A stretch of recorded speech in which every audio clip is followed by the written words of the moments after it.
Hey guys, it's Natalie and welcome back to my channel. In today's video, I'm going to be doing my May wrap-up and talking about all the books that I read in the month of May. This video is definitely a little bit of a long time coming. I've been meaning to film this video for like a week and a half, maybe 2 weeks, and I just haven't gotten around to it yet because all of my videos for the month of June are pre-filmed except for this one and another one I'm going to film, so I apologize if it's a little bit late. Also, for those of you who don't watch my vlogs, I actually am in Maryland right now visiting my friend Bree. Say hi, Bree. And so yeah, that's why I pre-filmed all of my videos, but I did not get a chance to film my May wrap-up, so that's what we are doing today. So in the description of this video and all of my upcoming uploads, I have actually gathered a list of different ways that you can help the Black Lives Matter movement because I think it's important to do our part, and even though the hashtags aren't really trending anymore, I still think it's something that you should constantly and rigorously be advocating for. So definitely check out all the links in my description, and there are definitely different ways you can help, whether you have money or not, and things like that. So yeah, definitely check out those links, and let's get into the video. So the first book I finished, or attempted to finish, in the month of May is The Southern Bookclub's Guide to Slaying Vampires by Grady Hendrix. This is a book that I was really excited to read, and I actually pre-ordered this one before its release. And I DNF'd this one at 37% because the vampire in the story only kills and eats black kids living in poverty. And like, yeah, the people who have finished the book say, oh, it's kind of explained at the end, but like, does that even matter? And I just feel like the author was trying to use like a fantasy premise or like a fantastical element in his novel in order to mask his racism and bigotry, and I just really did not want to read about that. So yeah, I have since unhauled this book. I no longer have it because I think it's garbage, but that's just my own personal opinion. So anyways, yeah, I DNF'd this one at 37%, and honestly I'm gonna say don't waste your time with it. The next book I read in the month of May is As Kismet Would Have It by Sandy Menon, and this is the ebook novella sequel to When Dimple Met Rishi by Sandy Menon. And I ended up giving this one 3 out of 5 stars because I really enjoyed it, and I think it's like a really nice thing to read if you really love her books and you want to get your hands on as much of her content as possible. So I really enjoyed that as a fan of her books, but at the same time I feel like it wasn't very necessary or crucial to your understanding of the characters and the relationship. So it was just like okay for me, and also I thought this was going to be a little bit longer. I think that in the listing it said it was like 64 pages, but realistically it was only like 35 pages maybe, and then the rest of it was the first chapter of her next book. So I was kind of disappointed by that, and that also kind of furthered my point that it wasn't really necessary. But yeah, I did enjoy this. It's just not something that I would read again, so yeah. So now we're moving on to all the books that I read for Believe-a-thon, which is the middle grade readathon that was hosted by Gavin over at How to Train Your Gavin. I will link his channel down below. I absolutely love his content, and he reads a lot of middle grade books, and he hosted this readathon. I did actually vlog my entire experience during Believe-a-thon for like the full 2 weeks, so if you guys are interested, I will leave that playlist down below where you can watch all of those vlogs. So the first thing I read for Believe-a-thon is Stargazing by Jen Wang. This is a middle grade graphic novel about 2 Chinese American girls who become friends, and I feel like I can't really give away more than that because it's a graphic novel and you fly through it pretty fast, and also because it's a middle grade, it's a little bit shorter, easier to read, less words, and I actually really enjoyed this one. I ended up giving it 5 out of 5 stars, and it definitely made me laugh and cry, and this was just like a really good feel-good graphic novel, and I feel like when I'm feeling down I will definitely be drawn back to this to kind of lift my spirits a little bit. So yeah, this one is absolutely adorable. I loved the art style and the story and the author's note at the end, and I just think this is a really great graphic novel, and if you're interested in getting into them, I think this is a really good way to start. So yeah, I love this one, and I gave it 5 out of 5 stars. So the next book I attempted to read for Believe-a-thon is Hatchet by Gary Paulson, and this one I wanted to reread because it's one of my childhood favorites. I used to own this book and I read it obsessively. I read it like once a year, maybe more, just because I love the story so much. I actually ended up DNFing this one, I think like 22 pages in, because I did not like the writing style at all, and I just found myself really like not interested in it, and I don't want to ruin my childhood love for this book, so I decided to not go further into the novel hating it, or not hating it but disliking it, if you know what I mean. So I ended up DNFing this one, unfortunately, but I'm going to try to hold on to those happy childhood memories I have of this book nonetheless. So if you guys saw my May TBR video, you guys might know that I participated in 3 different readathons, and I also participated in the Asian readathon hosted by Cindy, and I will link her channel down below. I also love her videos, they're hilarious. But anyways, the first book that I attempted to read for the Asian readathon is Loveboat Taipei by Abigail Hing Wen. This is a book that I had started reading the month prior in April, and I thought that the Asian readathon would be a perfect opportunity for me to reread this one. And I ended up DNFing this one because I really disliked the writing style, and I first tried listening to this on audio and I really didn't enjoy the audiobook, and I tried reading it physically and I felt like it just wasn't working, and also it's kind of inaccurate representation from what I've heard and the reviews that I've seen, because it's just like not good. So I actually leave a long YouTube video review down below that I actually watched that is by someone who is Asian herself. So I will definitely link that down below and you guys can watch that. I found it very helpful and it definitely solidified my opinion on not wanting to finish this book. I'm not saying it's a bad book or anything like that. It's just something that I wasn't really interested in reading. It also has some tropes that I don't like rich people, and there's like cheating in the novel, and I just really don't like to read that kind of thing. So unfortunately, I did DNF this one and I will be getting rid of my copy of it. So the next book that I read in the month of May for the Believe-a-thon is Song for a Whale by Lynn Kelly, and this one follows our main character Iris, who is deaf, and she loves to repair radios.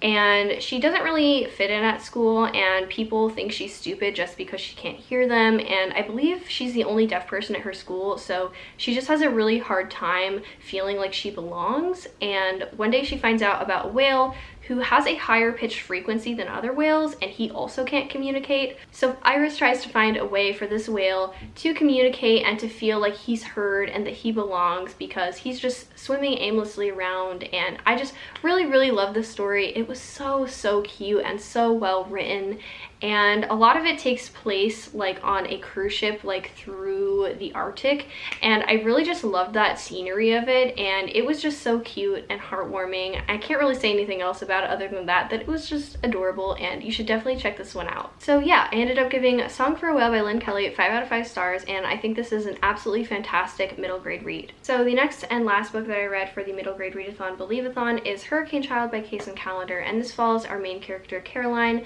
who is often bullied at school and people are racist to her, and she's also struggling with her sexual identity, and she falls in love with a girl at school, and also her mother isn't in the picture and she feels kind of lost because of that. So this is a coming of age story about a girl who's trying to find her identity and trying to find her mother, who is missing. Well, she's not really missing, but she kind of like just left when she was a kid, and she wants to figure out what happened to her. Despite how like bright and colorful the cover is, this actually covers a lot of like darker subject matters, like I mentioned before, like racism and her identity and everything like that, and family relationships. And I thought this was a really beautiful novel because the prose was just so stunning, and I just really enjoyed the story. The only thing I wish about this book is that it was longer, because I wanted to know more about Caroline and I just wanted more of her because I really enjoyed her. So I ended up giving this one 4 out of 5 stars. I really love this, and I think this one is definitely worth checking out. So the next book I read was for the Asian readathon, and that is Forest of a Thousand Lanterns by Julie C. Dow. This one is an absolutely breathtaking YA fantasy that's Asian inspired, and this one just completely took me by surprise. I've had this book on my shelves since about Christmas time last year, and I finally decided to read it, and I'm so happy I did.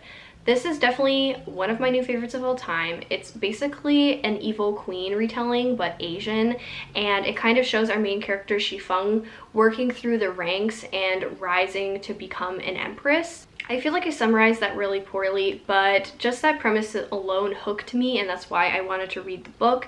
And I just think it's so worth it because it's just absolutely stunning. One thing I really loved about this book is Shifeng, our main character, and you really see like a true morally gray character who you want to give a hug to but strangle at the same time. And she was just like so badass, and her character development was done so well, and like her like redemption arc, and like she just like is absolutely fantastic. So if you love like a morally gray character, I think you would love Shifeng, and she just like immediately assesses people when she meets them, and she's like, how could they be of use to me? How can they help me rise to power? And she was just such a cool character to read about, and she was done like so well, and I felt like she was a real person. This book really read like a fairy tale, and it was like so cutthroat and beautiful, and I just cannot say enough good things about this book. It is definitely one of my new favorites of all time, so please check this one out. It is absolutely fantastic. So the next thing I read was also for the Asian readathon, and that is American Born Chinese by Jean Luen Yang, and this one is a middle grade graphic novel that basically follows 3 different outcasts whose stories overlap. And this one wasn't what I was expecting at all. I was expecting it to be like an immigrant story, which it is, but at the same time it's also like funny, and it was just not what I expected at all. I definitely don't mean that in a bad way, but this talks a lot about the Monkey King myth in Chinese mythology, and I really didn't know anything about it. So I feel like this was kind of like a good introductory thing to the myth. This book also shows like harmful Chinese stereotypes, like, you know, like the whole Ching Chong thing and stuff like that. And I really liked that it was addressed, but I feel like the people who were being like straight up racist were not like reprimanded or like anything at all, and it was just kind of like in there. And I feel like if a kid is reading that and like they're, you know, they don't know a lot about racism, like what's right and what's wrong, they might interpret that as like, okay, that's normal. So I ended up giving this one 3 out of 5 stars. I really enjoyed it, and I really enjoyed the discussions about racism and the immigrant experience, and also the Monkey King myth, but it just kind of like fell flat for me a little bit, so I just ended up giving it 3 out of 5 stars, but I still recommend it. So the next group of books I read were for the Sapphic readathon called Sapphicathon. I will link that Twitter account down below if you guys are interested in getting updates about when the next one will be and just more information about it in general. But basically it was to read a bunch of Sapphic books, and you were to like meet different prompts that they gave. And the first one that I read is When We Were Magic by Sarah Gailey. This one follows a group of teen witches, and it primarily follows our main character Alexis, and this book opens with her accidentally killing someone with her magic. And so for the entire novel, her and her best friends are just kind of trying to figure out how to basically cover up the murder without anybody knowing about it. And because this happens, Alexis is like, this isn't really the best time for me to tell my best friend that I'm in love with her. And so she's kind of struggling with that through the entire novel. And I ended up giving this one 3 out of 5 stars. I thought this was like a really good concept, but it was definitely a little bit cringy at moments, because it kind of was like, I don't know if you guys have ever seen the TV show H2O with like the mermaids and having special powers, but it was kind of like that but with witches, so it was definitely a little bit cringy. Also, I feel like this wasn't really like gripping to me, and the whole novel was basically just like, I'm in love with my best friend, but I don't know how to tell her. I also just killed somebody and I don't really know what to do about it. So that was kind of like the whole novel, is just like her inner monologue being like, ooh, I killed someone.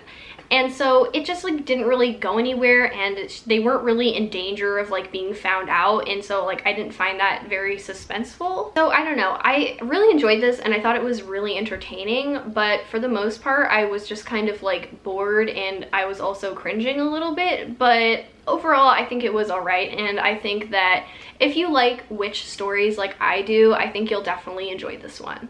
So the next thing I read for Sapphicathon is Roadqueen Eternal Road Trip to Love by Myra Ong Chua. This one is a graphic novel / manga. It's kind of like a mix of both, but this one basically follows 2 girls, and one of them is like a badass biker chick, and all the girls at her school like want to fall in love with her, like they want to go on a date with her, and she's only in love with her motorcycle Bethany. So she's like, I don't want to do romance, I only love my motorcycle. She's basically like the gay fuckboy of all time. So anyways, the other character is basically trying to like win her heart and prove that she's a decent lesbian. So basically they fake date for like a week, and things kind of ensue, and it's just really adorable. I don't want to like give away too much because, you know, it's a graphic novel, so I could just say read this because it's fantastic. I absolutely loved it. Like, this book had me howling. I also made Brie read it, and she also really enjoyed it. So I loved this. I gave it 5 stars. It was so funny and self-aware and adorable, and it made my heart melt, and I just absolutely loved it. So definitely check this one out. This is so underrated. Please give it a read. So the next thing I read in May was actually because I'm in a online virtual book club hosted by Kayla over at Books and Lala, and it's called the Literally Dead Book Club, and every month basically she picks a thriller for her members to read, and then she hosts a live show at the end of the month and talks about the book with a co-host, and I absolutely love this. It's very, very accessible, so anybody can join at any time, and I've enjoyed a lot of the thrillers that I've read, so I will link Kayla's channel down below if you guys are interested in checking her out and joining the book club. It's definitely a lot of fun. So for the book club, I read Fragments of the Lost by Megan Miranda. This was the May pick, and this one is actually a YA thriller, and I don't think I've ever read a YA thriller, so this one was definitely very interesting. It follows our main character, Jessa, whose boyfriend Caleb has died,